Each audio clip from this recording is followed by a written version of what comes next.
தமிழகத்தின் அரியலூர் பகுதிகள் டைனோசர் என்ற விலங்குகள் வாழ்ந்த இடமாக அறியப்படுகிறது.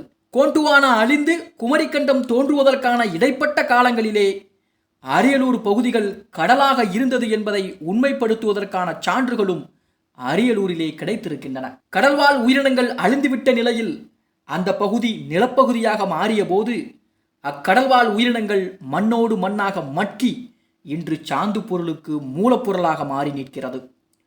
உலகின் மூப்புடைய கடல்வாழ் உயிரினங்கள் அரியலூரில் கட்படிமங்களாக மாறி இன்றும் அவை காண கிடக்கின்றன. கடலாக இருந்ததற்கு சான்றாக சிறிய கிளிஞ்சல் முதல் 3 அடி விட்டம் கொண்ட ஆமைகள் வரையிலான கட்பதிவுகள் காணப்படுகின்றன. மூப்புடைய நிலம் என்பதற்கான சான்றாக டைனோசர் என்ற உலகின் கொடிய உயிரினத்தின் முட்டைகளும் எலும்புக்கூடுகளும் அரியலூரின் கல்லுமேடு என்ற இடத்தில் கிடைத்திருக்கின்றன.